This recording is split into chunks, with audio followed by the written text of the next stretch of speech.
नमस्कार। आज हम राजस्थान के एक बिल्कुल नए हाल ही में बने जिले की बात करेंगे। ये पहले खैरथल तिजारा कहलाता था, पर अगस्त 2025 से इसका नाम हो गया है भर्तृहरि नगर। ये नाम महान तपस्वी भर्तृहरि महाराज के सम्मान में रखा गया है। तो एक तरफ तो देखो आधुनिक उद्योग है, दूसरी तरफ एक प्राचीन संत का नाम।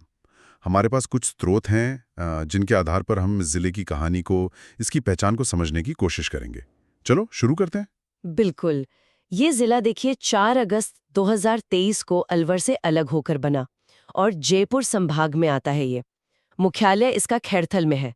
आज हम यही कोशिश करेंगे कि इस नए प्रशासनिक इलाके की भौगोलिक, आर्थिक और सांस्कृतिक पहचान को थोड़ा टटोलें। हाँ, तो सबसे पहले जरा इसकी लोकेशन समझें।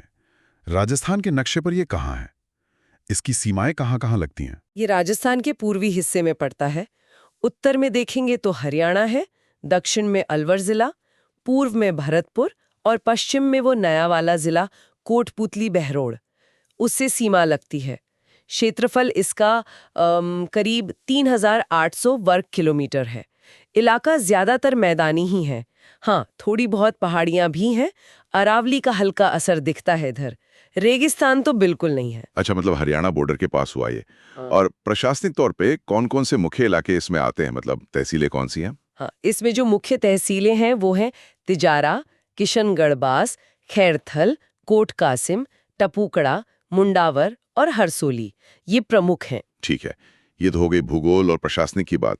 अब आते हैं उस चीज पर जिसका जिक्र बार-बार हो रहा है, भिवाड़ी। अर्थव्यवस्था के लिहाज से ये इतना खास क्यों है? खास? अरे ये तो जिले की कह लीजिए आर्थिक जान है।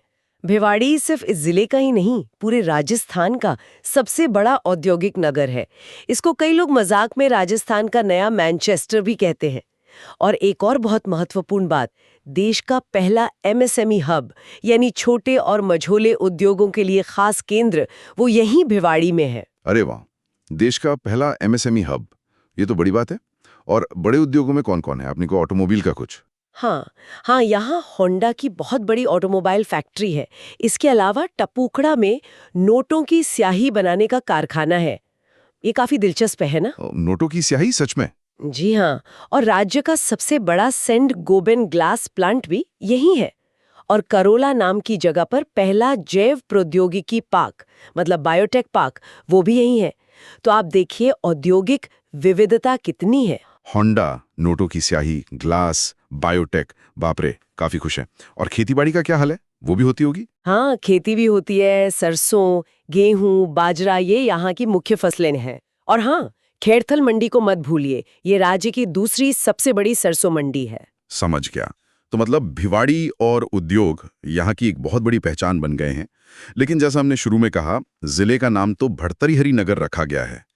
तो क्या इस इलाके का कोई गहरा ऐतिहासिक या सांस्कृतिक पहलू भी है? बिल्कुल है। यही तो इस जिले का अनोखापन है, ये संगम। तिजारा को ही लीजिए, वहाँ अलाउद्दीन आलम शाह का मकबरा है। कहते हैं कि उसका गुंबद राजस्थान में सबसे बड़ा है। तिजारा का पुराना किला भी है और बहुत प्रसिद्ध चंद्रप्रभु जैन मंदिर भी वहीं है। अच्छा, और ये भर्तृहरि नाम, इसका क्या कनेक्शन है? इसका सीधा कनेक्शन उज्जैन के राजा भर्तृहरि से है। वो राजा थे, लेकिन बाद में सब छोड़कर तपस्वी बन गए थे। तो माना जाता है कि उनकी जो तपस्या स्थली और समाधि है, जिसे भर्तृहरि धाम कहते हैं, वो सरिस्का के पास इसी क्षेत्र में है। भादों के महीने में अष्टमी को यहाँ बहुत बड़ा मेला भी लगता है। और एक और रंगत है यहाँ की संस्कृति में, मुंडावर की अली बख्शी ख्याल परंपरा। ये एक खास तरह का लोक नाट्य गायन है, वो भी यहीं से जुड़ा है। अच्छा, तो मतलब उद्योग के साथ साथ इतिहास, अध्यात्म, लोक कला, सब कुछ है यहाँ। कनेक्टिविटी कैसी है इस क्षेत्र की? आना जाना आसान है? हाँ, कनेक्टिविटी अच्छी है। नेशनल हाईवे NH11 और NH119 यहाँ से गुजरते हैं। खैरथल और तिजारा में रेलवे स्टेशन भी हैं। और भविष्य की बात करें तो कोट कासिम में एक ग्रीनफील्ड हवाई अड्डा भी प्रस्तावित है। और एक और मजेदार तथ्य, राज्य का पहला खेल गांव जैरोली गांव में, वो भी इसी जिले में आता है। नदियां भी हैं यहाँ, साहिबी और रूपारेल मुख्य नदियां हैं। तो कुल मिला के देखें तो ये सिर्फ एक नया प्रशासनिक नाम नहीं है। भर्तृहरि नगर असल में एक ऐसा इलाका है जहां भिवाड़ी के रूप में एकदम आधुनिक औद्योगिक रफ्तार है। तो वहीं भर्तृहरि धाम और तिजारा जैसी जगहों पर सदियों पुरानी विरासत, इतिहास और संस्कृति भी सांस ले रही है। एक दिलचस्प मिश्रण है। बिल्कुल सही कहा आपने। और यहीं से एक अहम सवाल भी खड़ा होता है सोचने के लिए। देखिए, ये क्षेत्र हरियाणा और दिल्ली एनसीआर के इतने करीब है और इतना बड़ा औद्योगिक केंद्र भी है, तो ये जो नई प्रशासनिक पहचान मिली है, ये इसके भविष्य को कैसे दिशा देगी? क्या ये क्षेत्र अपनी औद्योगिक तरक्की और अपनी गहरी सांस्कृतिक ऐतिहासिक धरोहर के बीच एक सही संतुलन बना पाएगा? ये सवाल वाकई अहम है और इस पर सोचना बनता है। अगर आपको ये वीडियो पसंद आया हो तो कमेंट करके ज़रूर बताएं और अगला टॉपिक क्या होना चाहिए वो भी हमें ज़रूर बताएं।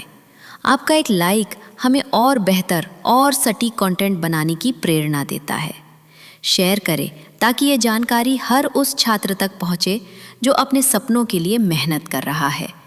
और सब्सक्राइब करें हमारे चैनल को, क्योंकि आपकी सफलता ही हमारा मिशन है।